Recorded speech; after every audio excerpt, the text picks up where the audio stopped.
ونعوذ بالله من شرور أنفسنا ومن سيئات أعمالنا من يهده الله فلا مضل له ومن يضلل فلا هادي له ونشهد أن لا إله إلا الله وحده لا شريك له ونشهد أن محمدا عبده ورسوله صلى الله تبارك وتعالى عليه وعلى آله وصحبه وبارك وسلم تسليما كثيرا أما بعد فأعوذ بالله من الشيطان الرجيم بسم الله الرحمن الرحيم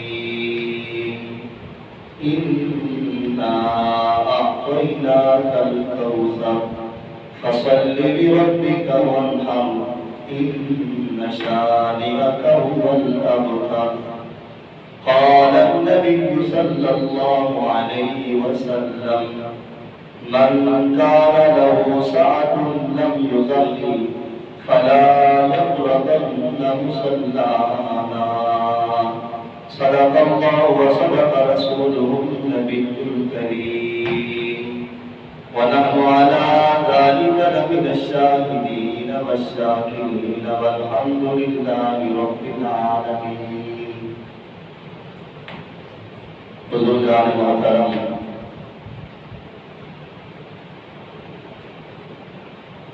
ذی الحج کا چاند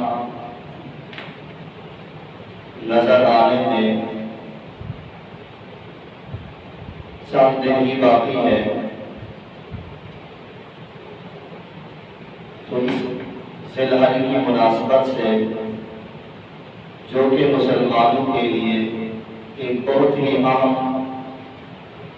اللہ تعالی کی ذات کی طرف سے فریضہ جو کہ قربانی ہے، تو اس قربانی کے متعلق چند باتیں میں نے آپ حضرات کے سامنے عرض کر دی ہے۔ قربانی پہلی امتوں پر بھی تھی۔ قرآن پاک میں اللہ رب العزت نے سیدنا آدم علیہ السلام کے متعلق خود ارشاد فرمایا کہ آپ محبوب پیغمبر اپنی امت کے لوگوں کو بتائیے وَاتْلُ عَلَيْهِمْ نَبَأَ ابْنَيْ آدَمَ بِالْحَقِّ إِذْ قَرَّبَا قُرْبَانًا۔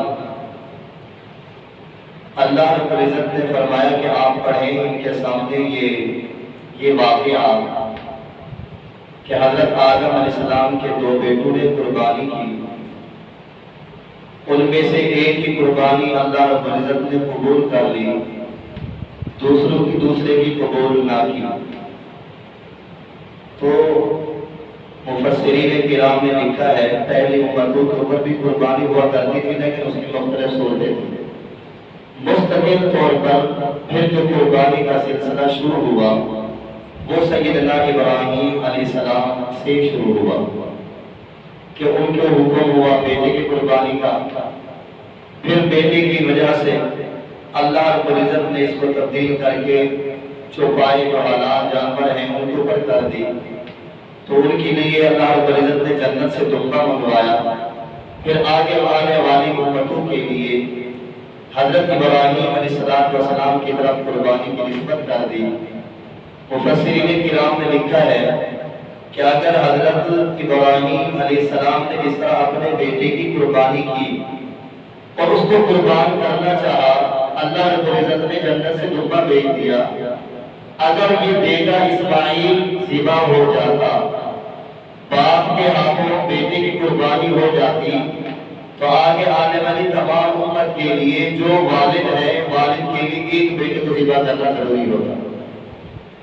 اللہ رب العزت کی طرف سے حکمت اور حکم یہی تھا کہ ایسے ہی ہونا تھا، تو ہم خود ذہن میں رکھیں کہ اصل تو یہ جان کی قربانی ہے، اللہ رب العزت نے پھر اس کو مال کے اندر داخل کر دیا کہ اگر تم مال کے ذریعے بھی قربانی کر دو یہ بھی اللہ تعالیٰ کے ہاں قبول ہے۔ قرآن پاک میں بھی اس کا پھر ثبوت ملتا ہے۔ تو عید کی یہ جو قربانی ہے اس کے متعلق قرآن پاک میں سورۃ کوثر کے اندر رب تعالیٰ نے فرمایا فصلی لربک وانحر کہ تم نماز پڑھو اپنے رب کے لیے، وانحر اور قربانی کرو۔ مفسرین کرام نے اس کے اندر فرمایا کہ فصلی لربک اور وانحر، اس میں دو باتیں ارشاد فرمائی اللہ رب العزت نے۔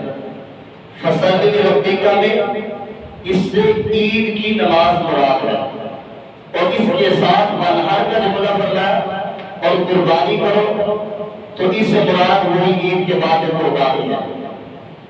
تو اس سے حضرت قتادہ ہو گئے، حضرت ابو بکر جساس ہو گئے، اسی طرح چند مفسرین کرام انہوں نے فرمایا کہ جس طرح ہم قربانی جو صاحب نصاب ہے ان پر واجب ہے، اسی طرح عید کی نماز بھی واجب ہے۔ اللہ رب العزت نے صیغہ امر سے فرمایا فصلی کہ نماز قائم کرو اپنے رب کے لیے، تو اس سے مراد عید کی نماز ہے، اور فرمایا وانحر اور قربانی کرو۔ تو جس طرح قربانی صاحب نصاب پر واجب، عید کی نماز بھی ہر مسلمان کے لیے جو مرد ہیں ان کے لیے واجب ہے، تو وہ عید کی نماز ادا کریں۔ اب یہاں یہ بات ہم سمجھیں قربانی کس کے اوپر واجب ہے۔ میں نے عید الفطر کے موقع میں فطرانے کے متعلق چند مسائل عرض کیے تھے۔ جس کے اوپر فطرانہ واجب ہے تو یہ قربانی اس کے اوپر واجب ہے۔ فطرانے کے لیے مثال میں نے آپ سے عرض کیا تھا کہ 7.5 تولے سونا اگر کسی کے پاس ہو یا 52 تولے چاندی کسی کے پاس ہو، اس کے اوپر قربانی واجب۔ اور اگر سونا اور چاندی ان دونوں کو ملا کے، ان کی مالیت کو ملا کے 52 تولے چاندی کی مقدار کو پہنچ جاتے ہیں تو اس کے اوپر بھی قربانی واجب۔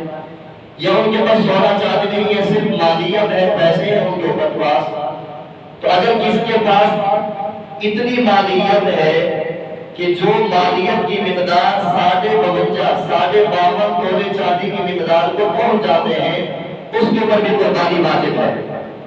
وہ تقریباً 80-90 ہزار لاکھ تک یہ تعداد کی قیمت بنتی ہے۔ جس آدمی کے پاس اتنی رقم موجود ہے اپنے ذاتی مال میں، تجارتی مال میں، تو پھر اس کے لیے قربانی واجب ہے کہ وہ اللہ کی بارگاہ میں وہ قربانی کرے۔ اب بعض لوگوں کے پاس اتنی تعداد میں، اتنی مقدار میں پیسے بھی ہوتے ہیں پھر بھی قربانی نہیں کرتے۔ میرے بھائی یہ بہت اہم حکم ہے اللہ تعالیٰ کی طرف سے۔ جس کے پاس اتنی مقدار میں 80-90 ہزار لاکھ تک پیسے ہیں اور اس کی اپنی مالیت ہے، اس کے لیے ضروری ہے وہ قربانی کرے۔ وانحر رب تعالیٰ کی طرف سے حکم ہے کہ قربانی کرو، اور امر کا صیغہ فرمایا۔ اور اس طرح اور حدیث مبارکہ میں ہے، جیسے حدیث مبارکہ میں نے خطبہ میں پڑھی، حضور رحمت عالم صلی اللہ علیہ وسلم نے فرمایا، ابو ہریرہ رضی اللہ عنہ روایت کرتے ہیں، فرمایا من کان لہ سعۃ لم یضحی، جس آدمی کو وسعت بھی ہے، طاقت بھی ہے قربانی کرنے کی، لم یضحی، اس نے قربانی نہیں کی، تو آپ علیہ السلام نے فرمایا فلا یقربن مصلانا، ان کو چاہیے کہ ہمیں ہماری عیدگاہ کے قریب وہ لوگ نہ آئیں۔ جس آدمی کو طاقت بھی ہے، وسعت بھی ہے قربانی کرنے کی، اور وسعت کے باوجود قربانی نہیں کی، تو آپ علیہ السلام نے فرمایا فلا یقربن مصلانا، ان کو چاہیے ہماری عیدگاہ کی طرف وہ نہ آئیں۔ طاقت کے باوجود قربانی نہیں کی تو ان کو عیدگاہ میں آنے سے آپ علیہ السلام نے فرمایا کہ ان کو نہیں آنا چاہیے۔ کیوں؟ کہ قربانی ان پر ضروری تھی، مال ان کے پاس ہے، طاقت بھی ہے، طاقت کے باوجود اللہ کے نام پہ قربانی نہیں کر رہا۔ مال اس اللہ تعالیٰ نے دیا ہے، جان اس اللہ تعالیٰ نے دی ہے، پھر بھی اللہ کے نام پہ قربانی نہیں کر سکتا، تو اس کو چاہیے کہ پھر ہماری عیدگاہ کی طرف بھی نہ آئے۔ کتنی اہم حکم ہے ہمارے اوپر، اس لیے میرے بھائی ہم اس کو کم قیمت نہ سمجھیں۔ قربانی کو اہمیت دیں. یہ قربانی ہمارے ایک یہ تو ہمارے جسم کے اوپر قربانی تھی. جس طرح حضرت ابراہیم علیہ السلام نے بیٹے کو قربان کیا. یہ قربانی تھی کہ اپنی جان کو اللہ کے نام پہ قربان کر دینا.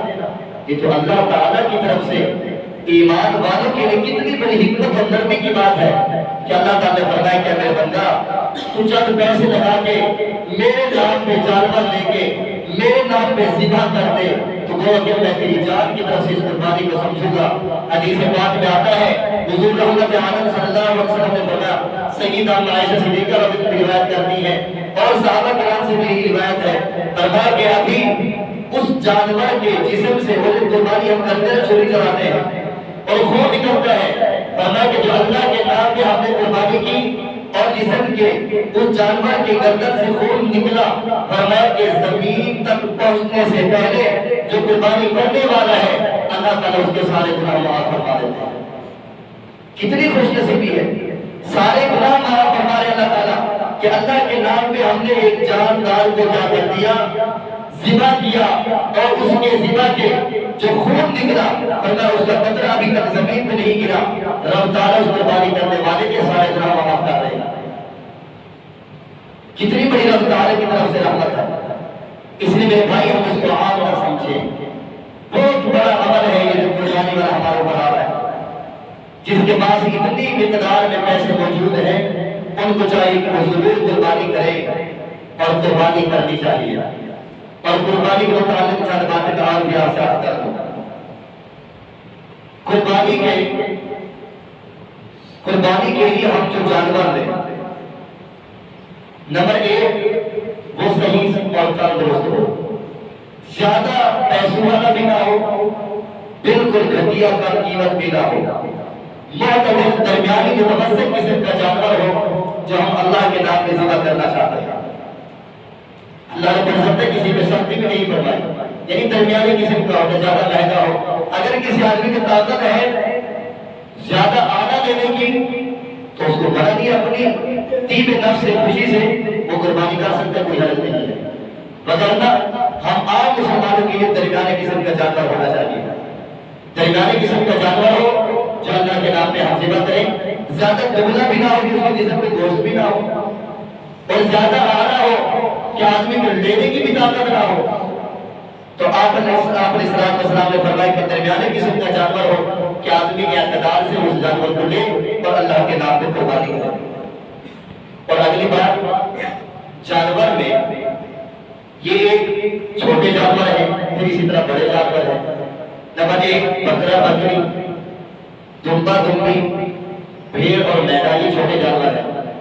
اور اسی طرح بڑے جانوروں میں گائے بھینس, اور اس گائے کے اندر بیل بھی ہے, بھینس ہوگی اور اس کے ساتھ اونٹ ہو گئے, یہ بڑے جانور ہیں. یہ چھوٹے جانور ہیں, گائے ایک بکری ہے, بکرا ہے, بھیڑ ہے, دمبا ہے, ان کے اندر ایک آدمی کا حصہ قربانی کا رکھا جا سکتا ہے. ایک آدمی کی طرف سے اس میں قربانی رکھی جا سکتی ہے. ایک کے علاوہ دو آدمی, تین آدمی یا ایک سے زیادہ آدمی قربانی کے لیے جمع نہیں ہو سکتے. اگر کوئی آدمی ایک چھوٹے جانور لے گا قربانی کے لیے تو ان کو چاہیے ایک آدمی اپنی طرف سے وہ قربانی کرے.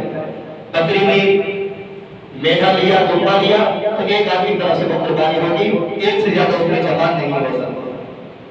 دوسری بات, جو بڑے جانور ہیں, گائے ہے, بھینس ہے, اونٹ ہے, ان میں ایک سے زیادہ آدمی جمع ہو سکتے ہیں. 7 تک تعداد ہے, 7 سے زیادہ آدمی جمع نہیں ہو سکتے. اگر کوئی آدمی کی طاقت ہے وہ ایک ہی جانور ذبح کرنا چاہتے ہیں کہ میں بڑا جانور اپنی طرف سے ذبح کرنا چاہتا ہوں تو کوئی حرج نہیں ہے. اور 1 سے لے کر 7 تک کو پیش بھی اپنی جمع ہو سکتا ہے. 2 آدمی جمع ہو گئے, 3 آدمی جمع ہو گئے, 4 ہو گئے تو کوئی حرج نہیں, جمع ہو سکتے ہیں. لیکن ان میں حصے مقرر کرنے ہوں گے. میرے 2 ہو گئے, 2 اس کے ہو گئے, 2 اس کے ہو گئے, چوتھے آدمی کے 1 ہو گیا تو 7 ہو گئے. اس طرح تقسیم کر کے کوئی آدمی 3 آدمی 4 آدمی مل کے اگر ایک جانور کو لینا چاہتے ہیں اپنے اپنے حصے مقرر کر لے, پھر بڑا جانور بھی اس میں کر سکتے ہیں. لیکن اگر کسی آدمی اتنی طاقت نہیں ہے, ایک ایک حصہ رکھنا چاہتا ہے تو بڑے جانور میں 7 آدمی شریک ہو سکتے ہیں, 7 آدمی سے زیادہ بھی شریک نہیں ہو سکتے. چھوٹے جانور میں 1 آدمی, بڑے جانور میں 7 آدمی, اس حساب سے زیادہ تعداد ہے. اب جو یہ بڑے جانور ہیں اور چھوٹے جانور ہیں, ان کی عمر کی کیا ہے, یہ کتنی عمر کے جانور ہیں؟ جو چھوٹے جانور ہیں، بکری ہے، بکرا ہے، بھینس، یہ بکری بکرا ہے، اور دمبا ہو گیا، بھیڑ ہوگی، اب ان کے متعلق ہے کہ 1 سال کی کم از کم ان کی عمر ہو۔ اگر ان کی عمر 1 سال ہے، 1 سال اور اس سے زیادہ کی عمر ہے، تو یہ قربانی کے لیے یہ قربان ہو سکتے ہیں، اور اگر اس سے کم ہے تو پھر یہ قربانی کے لیے استعمال نہیں ہو سکتے۔ ان چھوٹے جانور میں ایک جانور صرف ہے جن کے مطابق آپ علیہ السلام نے فرمایا کہ اگر وہ 1 سال سے کم اس کی عمر ہے، وہ اگر اس طرح اس کی صحت ہے کہ وہ اگر سال کے جانور کے برابر، سال کے بکرا اور بھیڑ اور دمبا کے برابر اس کو کھڑا کریں تو اس کے برابر اس کی صحت محسوس ہوتی ہے، پھر اس کی قربانی کر سکتے ہیں۔ وہ کیا ہے؟ وہ دمبا۔ دمبے کے اندر اگر وہ 6 مہینے کا ہے اور یہ 6 مہینے سے زیادہ ہے، لیکن اس کی صحت اتنی اچھی ہے کہ سال والے دمبے اور سال والے بکرے کے برابر اس کو کھڑا کرتے ہیں تو برابر محسوس ہوتے ہیں، تو اس میں گنجائش یہی رقم ہے۔ وگرنہ سب سے بہتر کیا ہے کہ اس کے اندر بکرا ہے، بکری ہے، وہ سال سے اوپر اور سال سے کم میں نہ ہو۔ اور جو بڑے جانور ہیں، گائے، بھینس اور اونٹ ہو گئے، ان میں بھی ہم سمجھ رہے ہیں گائے، بیل، بھینس، ان کے اندر جو عمر کی قید ہے وہ 2 سال ہے۔ 2 سال سے کم اگر عمر ہوگی تو وہ بھی قربانی کے لیے جائز نہیں ہوں گے۔ اگر 2 ماہ میں، 2 سال میں 1 دن بھی کم ہوگا تب بھی اس کے لیے قربانی جائز نہیں، کیونکہ 2 سال کا ہونا اس میں لازمی ہے۔ 2 سال سے کم ہوگی تو قربانی کے لیے جائز نہیں۔ اور جو اونٹ ہے، اونٹ میں 5 سال ہے۔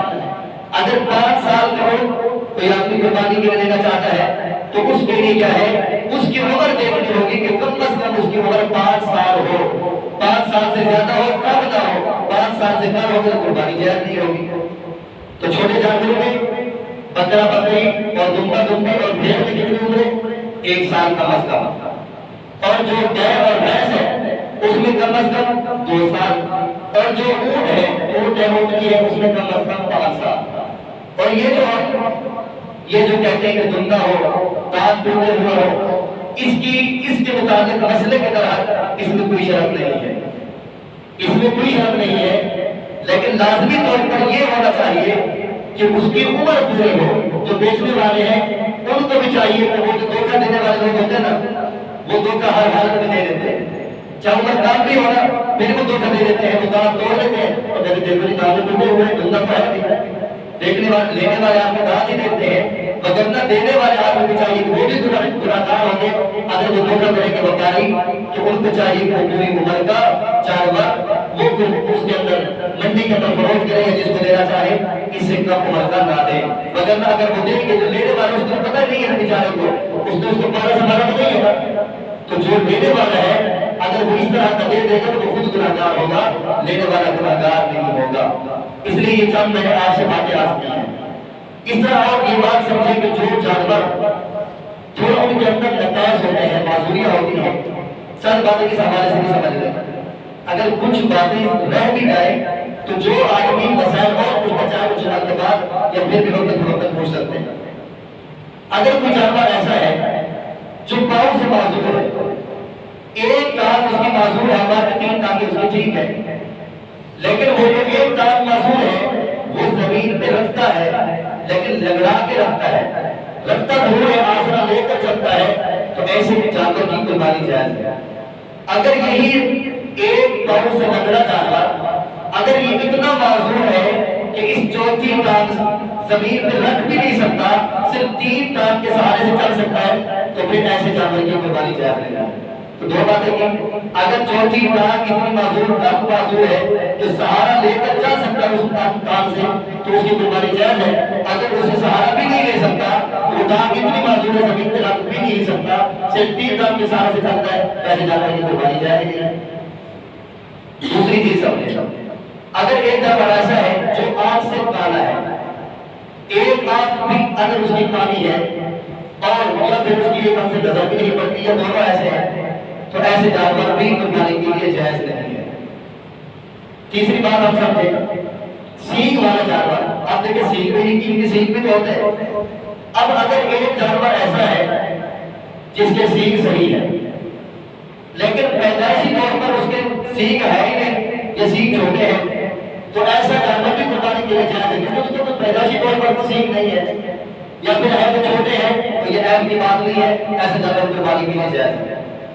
اور اس میں ایک دوسری بات یہ سمجھے، بعض لوگ یہ اپنے جانوروں کے یہ سینگوں کو کاٹتے ہیں، اس کے مطابق میں سمجھ لیں اگر کوئی شخص اس طرح کاٹا ہے اس نے جو سینگ کے اندر ایک گودا ہوتا ہے نا گوشت کا نرم سا گودا ہوتا ہے، دو گودے ہوتے ہیں، ایک اندر نرم گوشت کا ٹکڑا ہوتا ہے، ایک اوپر سخت قسم کا اوپر کھوپڑی سے بنی ہوتی ہے۔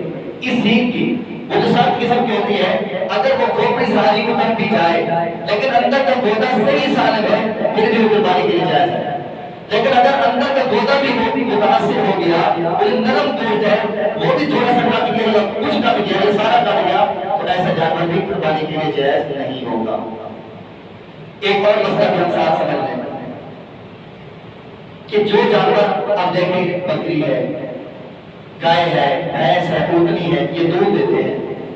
اب دودھ دینے والے جو جانور ہیں ان میں جن جانوروں کے 4 تھن ہیں ان میں اگر ایک تھن مارا ہوا ہے وہ تھن دودھ دیتا ہی نہیں ہے تو ایسے جانور کا بھی یہ عیب ہے، قربانی کے لیے جائز نہیں ہوگا۔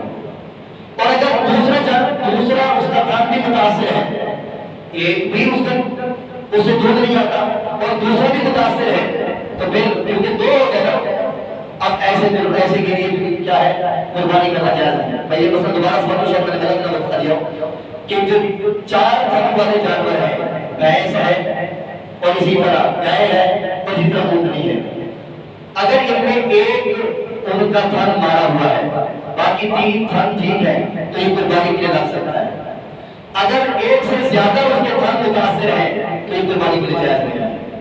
یہ مسئلہ پورا سمجھ میں آیا؟ اور جو بکری ہے اور بھیڑ ہے ان کے 2 تھن ہوتے ہیں نا، اب 2 تھنوں والے جو جانور ہے ان کا ایک تھن اگر خراب ہے تو اس کی قربانی بھی جائز نہیں ہوگی، کیونکہ آدھا تھن خراب ہے تو پھر اس کی قربانی بھی جائز نہیں ہوگی۔ اگر کوئی جانور ایسا ہے کہ دودھ دینے والوں میں کہ جو کسی کا دودھ کم ہے، جیسے یہ وقت کے آنے تک کسی کوئی جانور کا دودھ کم ہو جاتا ہے، کوئی وقت ایسا ہوتا ہے موسم کے لحاظ سے دودھ زیادہ ہو جاتا ہے، دودھ کا کم ہونا یا زیادہ ہونا یہ عیب نہیں ہے، کسی کا دودھ کم ہے ابھی قربانی کے لیے جائز ہے، زیادہ ہے قربانی کے لیے جائز ہے، یہ عیب نہیں ہے۔ عیب کیا ہے؟ اگر تھن ہی خراب ہے، تھن مارا ہوا ہے وہ اس کے لیے عیب ہے، وہ قربانی کے لیے جائز نہیں ہوگا۔ اور اگر کوئی گابن جانور ہے اس کے پیٹ میں بچہ ہے، بنیادی طور پر یہ بات سمجھے جو گابن جانور ہے نا کوشش کریں ہم ایسا جانور لے ہی نہ جو گابن ہے ہم اس کو قربانی نہ کریں۔ اگر میرے فرض آدمی کو پتہ نہیں چلا جانور اس کے پاس آ گیا، بیچنے والے کو پتہ نہیں تھا، اب اس نے جب قربانی کی ہے نا ذبح کرنے کے بعد پھر پیٹ پتہ چل جاتا ہے کہ اس کے اندر یہ وہ گابن جانور تھا، اب اگر ایسا ہو گیا تو یہ قربانی اس کی جائز ہے، قربانی خراب نہیں ہوگی۔ یہ بات ہم سمجھ لیں کہ بعد میں کہتے ہیں کہ اس کے وہ تو گابن تھا تو پھر اس کی قربانی تو جائز نہ ہوئی، نہیں ایسی بات نہیں ہے، اس کی قربانی جائز ہے، لیکن اس میں احتیاط یہ ہے کہ ایسا جانور نہ ہو کہ جو گابن ہے کہ تاکہ بعد میں مسئلہ بنے، اگر اس کو پتہ نہیں چلا جانور ایسا تھا جس کے پیٹ میں بچہ ہے اور قربانی کا کی بات میں دیکھا کہ اس کے پیٹ میں بچہ ہے تو کوئی حرج نہیں، قربانی اس کی طرف سے جائز ہے، اس کا گناہ نہیں ہے اور ناجائز بھی نہیں ہے۔ تو یہ چند مسائل میں نے قربانی کے جانور کے متعلق بات کی ہے۔ ایک اور بات ہم سمجھ لیں کہ کیونکہ اگلے جمعہ آنے سے پہلے یہ قربانی عید کا چاند نظر آ جائے گا، جو آدمی قربانی کرنے والے ہیں ان کے لیے ایک مستحب عمل یہ ہے کہ وہ قربانی جو کرنے والے ہیں اپنا حصہ رکھنے والے ہیں وہ ذی الحج کے چاند نظر آنے سے پہلے ان کے لیے مستحب یہ ہے پہلے اپنی حجامت بنوا لیں، اپنے بالوں کی کٹنگ کرا لیں، بال جو کٹنگ کرنے والے ہوتے ہیں ضروری کو کر لیں، ناخن کاٹنے والے ہیں وہ پہلے کر لیں، ان کے لیے مستحب یہی ہے جب چاند نظر آ جائے اس کے بعد جب تک قربانی نہ کرے اس وقت تک پھر وہ اس جانور کو اپنے جسم سے بال نہ اکھیڑے اور اپنے ناخن بھی نہ اکھیڑے۔ یہ مستحب عمل ہے، اگر کسی نے اکھیڑ بھی دیا وہ گناہگار نہیں ہوگا، لیکن اگر اکھیڑ نہیں اکھاڑے گا نا، بال نہیں اکھاڑے اس کے بعد اور ناخن نہیں اکھاڑے، اس کے ثواب میں اضافہ ہو جائے گا۔ یہ جو ناؤ کرنے کا مسئلہ ہے اس کے ثواب میں اور زیادہ اضافہ ہو جائے گا. اگر یہ کار لے گا تو اس کے ثواب میں کمی ہو جائے گی. کیوں کہ جو جانور ہے اس کے کھر ہیں، اس کے بال ہیں، اون ہے، کان ہے، گوبر ہے، فرمایا قیامت کے دن ان تمام کو تولا جائے گا. اور جو آدمی اپنی طرح سے قربانی کر رہا ہے اس کے ناخن ہے، اس کے بال ہے، جسم کے ایک ایک اعضاء کے بدلے میں وہ کر رہے ہیں نا، تو ایک ایک بدلے میں تو اس کو ثواب ملے گا. اللہ تعالیٰ سے دعا ہے اللہ تعالیٰ ہم سب کو یہ مسائل سمجھ کے اسی کے مطابق کام کرنے کی توفیق عطا فرمائے. اللہ آخر بآخر میں یہی بات عرض کرنا چاہوں گا، جو آدمی صاحب نے استطاعت ہے ان کو چاہیے ان کے پاس 10 90 ہزار لاکھ کی اپنی رقم موجود ہے، ان کے لیے ضروری ہے وہ قربانی کرے اور کرنی چاہیے. میں نے جیسے حدیث پاک کا پڑھی آپ نے صلی اللہ علیہ وسلم نے فرمایا من کان لہ ساعۃ لم یضحی، جو آدمی طاقت رکھتا ہے قربانی کرنے کی اور وہ قربانی نہ کرے تو آپ نے صلی اللہ علیہ وسلم فرمایا فلا یقربن مصلانا، ان کو چاہیے کہ ہماری عیدگاہ میں وہ نہ آئے. اگر طاقت ہے ہمیں چاہیے کہ ہم ضرور قربانی کریں. اگر بڑے جانور میں حصہ نہیں رکھ سکتے تو چھوٹے میں رکھ لیں اور ضرور کریں. اللہ تعالیٰ سے دعا ہے ہمیں توفیق عطا فرمائے.